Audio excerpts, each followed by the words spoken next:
समय इतनी जल्दी निकल जाता है कि उसका पता ही नहीं चलता है। और मैं कहूँगा कि ये एक अच्छी बात है, क्योंकि अगर ऐसा हो कि गुजरता हुआ हर पल अपन को पता है कि अभी बुरा समय खत्म होने में इतना समय और बाकी है, तो शायद अपना आगे का जीवन बड़ा कठिन सा हो जाएगा।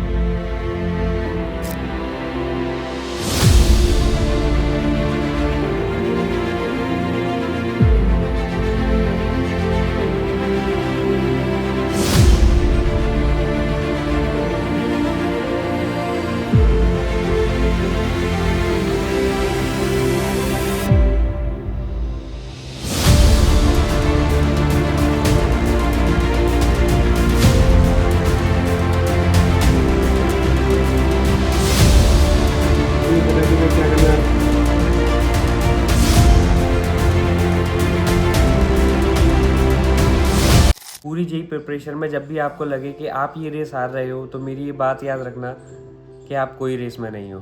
मेरी जेई प्रिपरेशन मार्केट और उनके स्टैंडर्ड्स के हिसाब से तो नहीं थी, बहुत अलग रही। ना मेरी जेई AIR-1 आई, ना मैंने कुछ एक्स्ट्रा ऑर्डर नहीं करा। बट जिस दिन मेरे को NIT अलॉट हुआ एंड मैंने इतने ज़्यादा congratulation and love you Krishna भाई के मैसेज पढ़े, तो मुझे लगा थोड़ा सा इम्पैक्ट तो मैंने इस वर्ल्ड में क्रिएट करा है। मुझे कई ऐसे कमेंट्स आए कि कृष्णा भाई हम तैयारी करते थे और जब हम आपकी वीडियोस देखते थे तो कभी भी अकेला महसूस नहीं होता था।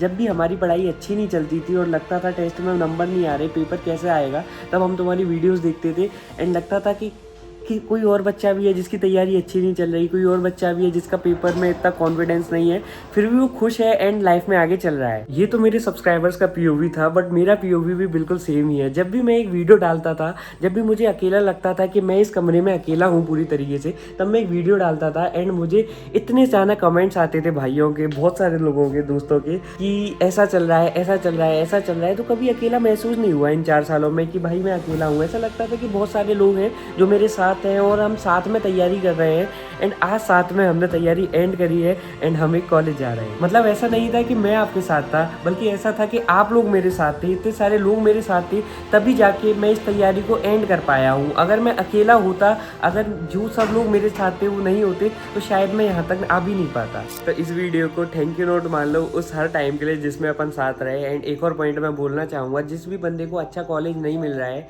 वो जो चीज़ें अपन ने सीखी है उन्हें भूल मत जाना। हो सकता है कि ये चीज़ पूरी जेई प्रिपरेशन एक मैस हो गई हो सकता है लाइफ एंड लग रही हो सकता है सब कुछ एंड लग रहा हो, बट एक बार वीडियोस याद रखना, एक बार मेरी जर्नी को भी याद करना कि लाइफ कितनी भी खराब हो, अगर आप कंटिन्यूस एफर्ट डालते हो तो एक पॉइंट के बाद वो सही हो ही जाती है। एंड मैं विश्वास दिला के आपको एक बात बोल रहा हूँ, अगर मेरे को NIT आज अलॉट नहीं होता एंड कोई और कॉलेज में मेरे को अलॉट हो रहा होता, तब भी मैं एक स्माइल के साथ उस जर्नी को अच्छे से स्टार्ट करता, फिर से एम्स बनाता, फिर से टारगेट्स बनाता, फिर से वीडियो बनाना चालू करता कि अब अपन ये एम चालू करेंगे। तो इसी तरीके से तुम तैयारी चालू करना, क्योंकि मेरे पे बहुत से ऐसे कमेंट्स आए हैं कि अब लाइफ बर्बाद हो गई, अब हमारे ये वाला कॉलेज नहीं मिला, ये वाला कॉलेज नहीं मिला। देखो, जब तक अपन को कोई चीज़ मिल सकती है उसके लिए अपन एफर्ट डालेंगे, लेकिन अगर अब वो चीज़ अपन को मिल ही नहीं सकती तो अपन उसमें एफर्ट नहीं डाल सकते। उसको एक्सेप्ट करके अपन को स्टार्ट करना है। तो अब हाँ, तुम में से हर एक इंसान को एक्सेप्ट करके आगे बढ़ जाना है। मेरी यही प्रिपरेशन 4 साल में एंड हुई है एंड मुझे 0.1% का भी दुख नहीं है कि इसको एंड होने में 4 साल लग गए हैं। मेरे लिए जेई प्रिपरेशन मेरी लाइफ का एक बहुत वैल्यूएबल टाइम है, बहुत वैल्यूएबल लेसन है, जिसमें मैंने ऐसी ऐसी चीज़ें सीखी जो मैं जीवन में नहीं सीख सकता था। जेई प्रिपरेशन के टाइम में ही मुझ में एक्चुअल मैच्योरिटी आई। जेई प्रिपरेशन के टाइम में ही मुझ में एक्चुअल पेशेंस आया कि जब चीज़ें अच्छी नहीं चलती हैं जब कैसे प्रोसीड करना होता है, जब कुछ भी अच्छा नहीं होता जब कैसे प्रोसीड करना होता है। जब आप नेक लीडर की गेम की तरह जब 99 अपने टारगेट के बगल में आके देन 0 पे आते हो, देन कैसे रीस्टार्ट करना होता है, देन कैसे अपने आप को समझाना होता है, देन कैसे होप करनी होती है एंड देन कैसे दोबारा से अचीव करना होता है। ये सब कुछ मैंने जेई प्रिपरेशन में सीखा एंड ये पूरी लर्निंग्स मैं अपनी पूरी लाइफ भर याद रखूँगा। पूरी लाइफ भर इनसे मुझे सपोर्ट मिलेगा, इनसे मुझे एक इंस्पिरेशन और मोटिवेशन मिलेगी। जब भी मैं एक ऐसी ह्यूमन बीइंग में कन्वर्ट होऊंगा जो कि होपलेस होगा, तब मैं मोटिवेशन लूँगा किसी और से नहीं, अपने आप से ही। एंड जब भी मैं ये चीज़ें भूल रहा हूँगा तो मैं एब्सोल्यूट बैंगर डॉक्यूमेंटेशन जो मैंने कर रखी है अपने चैनल पे शुरू से लेके एंड तक वो देखूंगा एक बार बिंज पे। पर आज तो मैं थोड़ा खुश हूँ, तो मैंने सोचा उस पूरी चीज़ को कंक्लूड करें जो अपन ने 4 साल में करी है। जो लोग साथ में थे उनको थैंक यू बोले, तो मुझे लगता है मैंने बोल दिया। एक और बार ब्रीफ में बोलता हूँ, thank you of everyone out there जिसने भी सपोर्ट करा है, साथ में रहे, है ना। तो एक बार टूर दे देता हूँ आपको अपने रूम का भाई, जिसमें ये देखो, ऐसा देखो, ये मेरा बाहर का फ्रंट गेट है, यहाँ से ये है मेरा रूम छोटा सा रूम। इस रूम को आपको एक और बार दिखा देता हूँ। यहाँ पे किताबें रखते थे अपन, यहाँ पे हमेशा किताबें निकाल देता था, पूरी बिखरी हुई रखता था हमेशा किताबें। कभी मैंने किताबें अच्छे से नहीं रखी, हमेशा ख़राब रखी हैं किताबें। और ये मेरी टेबल थी एंड ये 99.5 वाला जो कि अभी भी लगा हुआ है पीरियोडिक टेबल। यहाँ पे गोल्स रखता था, पूरी दीवार की ऐसी तैसी कर रखी है मैंने, चिपका के टेप वगैरह। तो अब यहाँ पे पेंट करवाऊंगा, ये सब कुछ कर रखा है भाई। ये अपनी टेबल थी, यहाँ पे ही मैं सो जाता था। यूट्यूब से पैसे कमा के मैंने यहाँ पे एसी लगा लिया था। एंड ये मेरा पूरा रूम था जिसको आज अपन छोड़ के जा रहे हैं। तो आज से ही छोड़ के अपन इसलिए जा रहे हैं क्योंकि शुरुआत होती है एक नई जर्नी की। एक नई जर्नी को स्टार्ट करने के लिए एक पुरानी जर्नी एंड करना पड़ती है। एंड करते हुए दुख होता है, पर नई जर्नी स्टार्ट की हुई एक एक्साइटमेंट होती है। तो NIT चालू है, आज है 12 अगस्त एंड आज से ही NIT चालू है, मतलब कल से डॉक्यूमेंटेशन, फिजिकल रिपोर्टिंग सब कुछ है। तो आज रात में मैं निकलूँगा।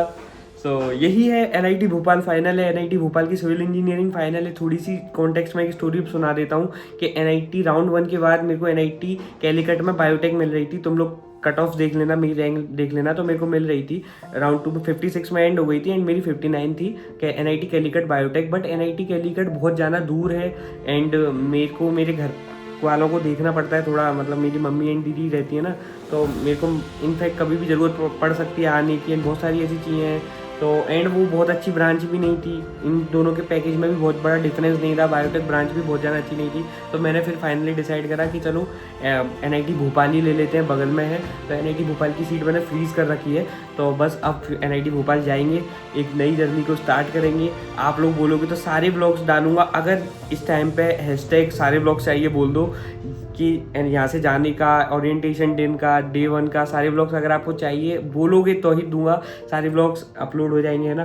तो एक नई जर्नी की शुरुआत है। ये नई जर्नी में बहुत सारे लोग मेरे साथ रहेंगे एंड बहुत अच्छा रहेगा। और आप सबको भी मैनी मैनी कॉन्ग्रेचुलेशन, जो कॉलेज मिला है। आप सबको भी अपनी जर्नी अच्छे से स्टार्ट करना, मैं अपनी जर्नी काफ़ी अच्छे से स्टार्ट करूँगा एंड इस जर्नी को भी अपन फ्रूटेबल बनाएंगे। आज से 4 साल बाद जब अपन ग्रेजुएट हो रहे होंगे तब अपन याद करेंगे कि अपन ने जेई तैयारी करी एंड ग्रेजुएशन करा एंड कितना ज़्यादा अच्छा लगेगा मेरे को कि भाई ग्रेजुएशन भी मैंने डॉक्यूमेंट कर रखी है, सब कुछ मैंने डॉक्यूमेंट कर रखा है। तब शायद बहुत ज़्यादा सब्सक्राइबर हो जाएंगे, बट फिर भी तुम लोगों को याद रहेगा कि यार यहाँ से अपन ने स्टार्ट करा था। काफ़ी है ना, अच्छा मूवमेंट होगा एक। एंड आज मैं लोगों ने बहुत मजाक उड़ाया होगा किसी भी चीज़ का, बट जो भी चीज़ें मैंने सीखी हैं मैं उनसे इतना ज़्यादा इम्पैक्ट लाऊंगा, इतना अच्छा रिजल्ट बताऊंगा, पैसे कमा के सारी चीज़ें करके, जिससे मैं रिप्लाई दे सकूं कि हाँ जो चीज़ें मैं कर रहा था उसका कुछ मतलब था। एंड ये मैं आज ऑन कैमरा बोल रहा हूँ कि 4 साल में मैं बहुत अच्छा इम्पैक्ट लाऊंगा, बहुत ज़्यादा पैसे कमाऊंगा एंड बहुत सारी चीज़ें करूँगा जिससे बहुत अच्छा इम्पैक्ट पड़ेगा। लाइफ में भी कुछ अच्छा करूँगा जिसके बाद मैं बताऊँगा किसी भी एक हेट कमेंट को कि हाँ मैंने ये करा। अभी मैं केवल रिप्लाई दे दूँ कि मैं ऐसा कर रहा हूँ, मैं वैसा कर रहा हूँ, उससे कुछ मतलब नहीं है। तो हेट कमेंट्स का रिप्लाई 4 साल बाद करा जाएगा आज से। आज के लिए तो इतना ही था। Love you all of the guys जो भी है, मेरे को इंग्लिश थोड़ी कम आती है, ठीक है। चैनल पर सब्सक्राइब करना। मिलते हैं NIT वाले व्लॉग्स में। A new chapter, NIT life begins.